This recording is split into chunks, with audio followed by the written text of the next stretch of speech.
Hi all. इस video में हम पढ़ेंगे कि फॉरेन की कंस्ट्रेंट क्या होती है। देखिए, एक सिनेरियो लेते हैं। सपोज करिए एक सोशल मीडिया का अकाउंट है, आपने उस पर आईडी बनाई। उसके बाद आईडी क्रिएट करने के बाद आपने एक मतलब यूज़र आईडी पासवर्ड दिया, आईडी क्रिएट हो गई आपकी। उसके बाद उस पर आपको अपनी पर्सनल इन्फॉर्मेशन अपडेट करनी है। ठीक है, तो यानी कि जो सोशल मीडिया कंपनी है उसके पास एक टेबल होगी जिसमें आपकी लॉगिन डिटेल होगी, जिसमें आपने आईडी क्रिएट करी है, यूज़र आईडी एंड पासवर्ड और सिक्योरिटी क्वेश्चन और जो कुछ भी है।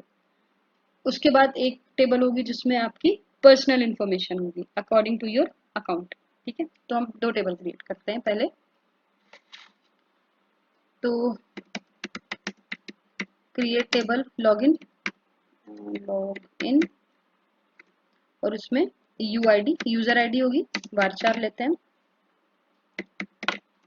और 10 ले लेते हैं, कुछ भी नंबर ले सकते हैं, और साथ में पासवर्ड PWD, ये भी हम varchar लेते हैं।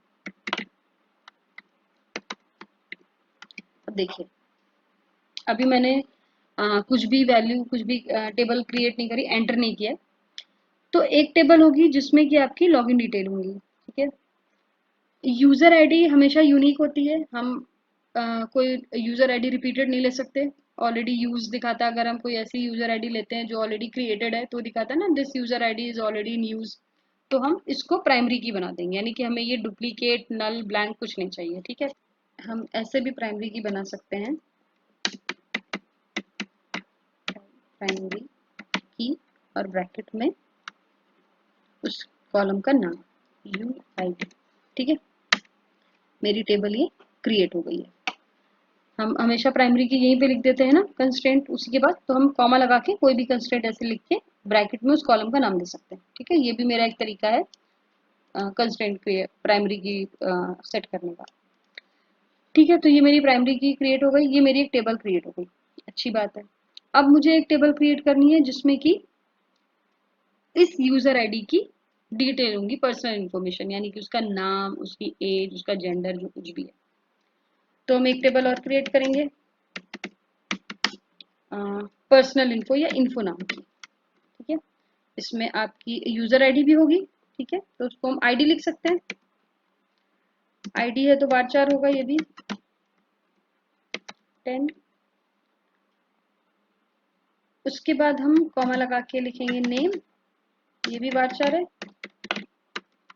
varchar 20, एज लिखते हैं। ठीक है, एंटर, और इसको क्लोज किया। अभी टेबल क्रिएट नहीं कर रहे हैं, कहीं एंटर नहीं किया मैंने। अब आप एक सिचुएशन सोचिए। सपोज करिए आपने एक सोशल मीडिया अकाउंट लिया, आपने वहां पर अपनी आईडी बनाई, आपने आईडी बनाई ABC, पासवर्ड दिया 123। ठीक है, फिर आपको अपनी डिटेल डालनी है। तो आईडी मतलब आपकी जो आईडी है, यूजर आईडी में आपने जो क्रिएट करी है ABC, और आपने अपना नाम डाला और अपनी एज डाली। ऐसे बहुत सारे यूजर होंगे जो अपना अकाउंट बनाएंगे। क्या बाय एनी चांस ऐसा हो सकता है कि आईडी प्रेजेंट ना हो लेकिन उसकी डिटेल पड़ जाए, मतलब अकाउंट क्रिएट ही ना हुआ हो और उसकी डिटेल डाल सकते हो हम, नाम और एज? ऐसा नहीं हो सकता, ऐसा होना भी नहीं चाहिए। तो अगर गलती से जब मैंने यहाँ पे सपोज यहाँ पर मैंने एक एंट्री करी ABC, पासवर्ड 123, फिर मुझे इस ABC आईडी की डिटेल डालनी है। गलती से क्या मैं ABC की जगह AB लिख सकती हूँ? यहाँ पर बिल्कुल लिख सकती हूँ, क्योंकि हम खुद ही टाइप करके एंटर कर रहे हैं। तो हमेशा ये खतरा रहेगा कि यहाँ पर वो आईडी आ जाए जो जिसका अकाउंट क्रिएट ही ना हुआ हो। अगर ऐसा होगा तो गलत हो जाएगा ना, जो जो अकाउंट क्रिएट ही नहीं हुआ है उसको उसकी आईडी यहाँ पर पड़ जाएगी, जो कि बहुत प्रॉब्लमेटिक है। इससे बचने के लिए हम क्या करते हैं, हम इस वाली ये जो हमारी इन्फो नाम की टेबल है, इसमें जो आईडी है, ये आईडी, इसको हम रेफरेंस दे देते हैं इस टेबल का और इस कॉलम का। रेफरेंस देने का मतलब है कि इस आईडी नाम के कॉलम में वही वैल्यू एंटर हो सकेंगी जो लॉगिन टेबल के UID नाम के कॉलम में होंगी, और इसको हम फॉरेन की कहते हैं। अब देखिए, मैं आपको पूरा पहले एग्जीक्यूट करके दिखाती हूँ, फिर एक्सप्लेन करेंगे एग्जाम्पल से, तो आपको जल्दी समझ में आएगा। हमने यूआईडी को प्राइमरी की किया है, अब हम आईडी को फॉरेन की करेंगे यहाँ पर। ठीक है, कैसे करेंगे? यहाँ एज लिखा,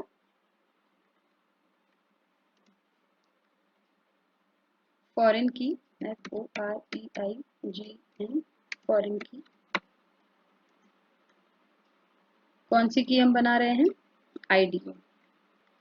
आईडी को बना रहे हैं और हम लिखेंगे, ब्रैकेट लगा के लिखेंगे फॉरेन की में आईडी। फिर हम लिखेंगे रेफरेंसेस, REFERENCES, रेफरेंसेस लिखना है, रेफरेंस नहीं है। और इस टेबल का नाम देंगे जिसका हमें रेफरेंस लेना है। तो कौन सी टेबल है? लॉगिन, और उसके कॉलम का नाम।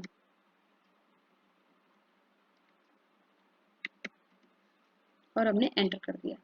ठीक है, ये मेरी पूरी फॉरेन की क्रिएट हो गई। अभी मैं इसको पूरा फिर से बताऊंगी, आप पहले देखिए।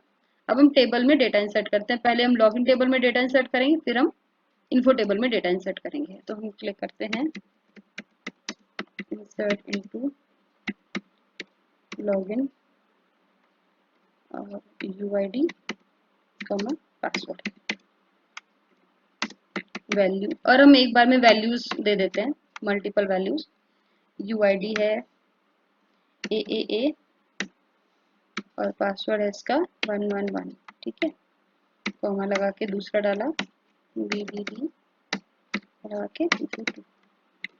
फिर हमने तीसरा डाला CCC कॉमा 333। ठीक है, वैल्यू अपडेट हो गई। Select star from login. ठीक है, यूजर आईडी और पासवर्ड क्रिएट हो गए ये। अब हम इन्फो नाम के उसमें डालते हैं। तो इंसर्ट इनटू इन्फो। ठीक है, इन्फो में क्या है?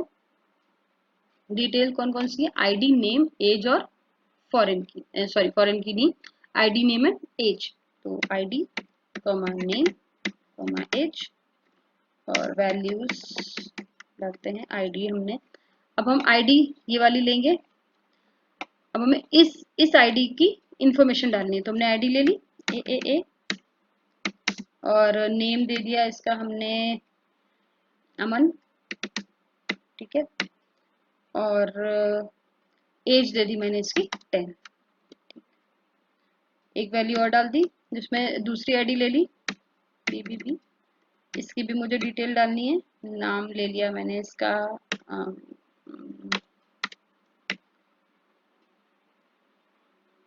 अजय और एज डाल दी मैंने इसकी 11। ठीक है, दो वैल्यू डाल दी, रिकॉर्ड होके अपडेट हो गए। सेलेक्ट स्टार करेंगे, लॉगिन की जगह यहाँ पर इन्फो कर देंगे, डिटेल आ गई।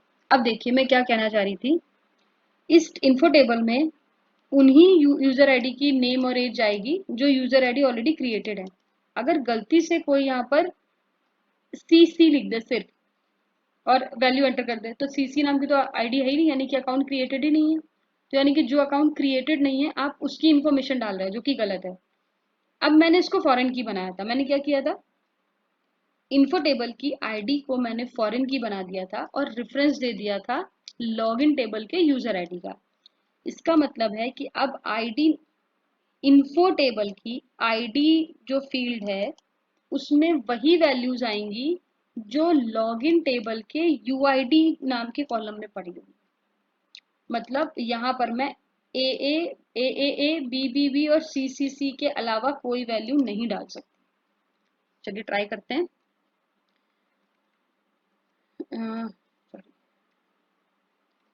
वैल्यूज की जगह पे वैल्यू कर लेते हैं सिर्फ, और इसमें हम AAA की जगह अब हम डालते हैं DDD, जो कि मेरा कोई अकाउंट नहीं है। Cannot add or update a child row, a foreign key constraint fails। यानी कि चाइल्ड रो, ये पेरेंट टेबल हो गई लॉगिन जिसका रेफरेंस लिया था, और ये चाइल्ड टेबल हो गई इनको। तो ये रो अपडेट नहीं कर सकते, चाइल्ड टेबल की रो अपडेट नहीं कर सकते। क्यों होगी? क्योंकि ये फॉरेन की का वॉयलेशन हो रहा है, यानी कि जो एंट्री यहाँ इस कॉलम में नहीं है वो एंट्री हम यहाँ नहीं दे सकते। हम यहाँ पर DDD नहीं दे सकते, सिर्फ वही वैल्यू देंगे जो यहाँ पर है। अगर DDD नाम से अकाउंट क्रिएट हो गया, यानी कि लॉगिन टेबल में ये एक DDD नाम का अकाउंट क्रिएट हो गया, तो हम कर सकते हैं। यानी कि हम ये इसको कॉपी करते हैं लॉगिन टेबल से, ये वाली कमांड कॉपी करते हैं और इसको यहाँ पर पेस्ट करते हैं। ठीक है, तो हमने लॉगिन, अभी पेस्ट करते हैं लॉगिन टेबल में। हमने एक काम करते हैं, ये पूरा डिलीट करके यहाँ पर हम DDD नाम से हम एक आईडी क्रिएट कर देंगे, अकाउंट क्रिएट कर देंगे। ठीक है, क्रिएट हो गया, लॉगिन टेबल में क्रिएट हो गया। सेलेक्ट स्टार में हम लॉगिन करेंगे। देखिए सेलेक्ट स्टार वाले से हमने सेलेक्ट स्टार फ्रॉम लॉगिन किया तो DDD रिकॉर्ड आ गया। अब मेरा ये कमांड फेल नहीं होगा। अब ये जो एरर आ रही थी ना इसमें, इसको कॉपी करते हैं और इसको पेस्ट करते हैं। अब ये मेरा कमांड फेल नहीं होगा, एरर नहीं देगा, क्योंकि यहाँ पर लॉगिन में ये DDD आ चुका है। तो अब हम इन्फो में भी DDD की वैल्यू अपडेट कर सकते हैं। देखिए अब सेलेक्ट स्टार फ्रॉम इन्फो कर दें। देखिए अब यहाँ पर ही अलाउड है, यानी कि ये टेबल जैसे जैसे अपडेट होगी वैसे वैसे इस टेबल में भी वैल्यू हम चेंज करते जा सकते हैं, बढ़ा सकते हैं। जो रिकॉर्ड यहाँ पर नहीं है वो इस टेबल में नहीं आएगा, यानी कि जो मेरी ओरिजिनल टेबल थी उस टेबल के जो ये रिकॉर्ड को जिसको मैंने रेफरेंस बनाया था उसमें जो भी वैल्यू है वही वैल्यू आप इस टेबल में जिसको जहाँ पे हमने फॉरेन की डिफाइन करी थी उस कॉलम में हम वही वैल्यू दे सकते हैं जो यहाँ पर है। अब एक बार हम वापस चलते हैं स्टार्टिंग से जहाँ पर फॉरेन की डिफाइन करी। अब आपको समझ में आ गया कि फॉरेन की क्या दे रहे हैं, कैसे दे रहे हैं और कैसे यूज कर रहे हैं, आप समझते हैं। तो वापस स्क्रॉल करके ऊपर चलते हैं। देखिए हमने लॉगिन नाम की एक टेबल बनाई थी, उसमें यूजर आईडी लिया था और पासवर्ड लिया था। यूजर आईडी को प्राइमरी की बनाया था। फिर हमने इन्फो नाम की एक टेबल बनाई थी जिसमें आईडी लिया था, नेम लिया था और एज लिया था। और यहाँ पर हमने आईडी को फॉरेन की बनाया था और रेफरेंस किस टेबल का दिया था? लॉगिन टेबल के यूजर आईडी का। ठीक है, क्यों दिया था, कैसे दिया था, हमने देख लिया एग्जांपल में। अब कुछ कंडीशंस हैं जो अगर नहीं होंगी तो फॉरेन की डिफाइन नहीं कर सकते। पहली बात, जिस टेबल का रेफरेंस ले रहे हैं और जिस कॉलम का रेफरेंस ले रहे हैं, उस टेबल के जिस कॉलम का रेफरेंस ले रहे हैं, जैसे कि यहाँ पे क्या किया है, रेफरेंसेस लॉगिन यूजर आईडी। तो लॉगिन टेबल के यूजर आईडी कॉलम को प्राइमरी की होना पड़ेगा, कंपलसरी है। ठीक है, ये कंपलसरी है। अगर ये प्राइमरी की नहीं होगी तो आप फॉरेन की नहीं बना सकते हैं। दूसरी बात, ये जो आपने कॉलम जिसको आपने एज ए रेफरेंस लिया है उसका नाम आप चेंज कर सकते हैं, कोई प्रॉब्लम नहीं है। यहाँ पर आईडी है, यहाँ पर यूआईडी है, यहाँ पर हमने इसको फॉरेन की डिफाइन किया, कोई प्रॉब्लम नहीं है, चलेगा। लेकिन इसका डेटा टाइप और इसका डेटा टाइप सेम होना चाहिए, यानी कि उस कॉलम का डेटा टाइप दोनों टेबल में सेम होना चाहिए। आप यहाँ पर वारचार और यहाँ पर इंट नहीं ले सकते हैं। ठीक है, ये आपको एरर देगा। तो ये मेरा फॉरेन की हो गया। आप आई होप आपको समझ में आ गया होगा।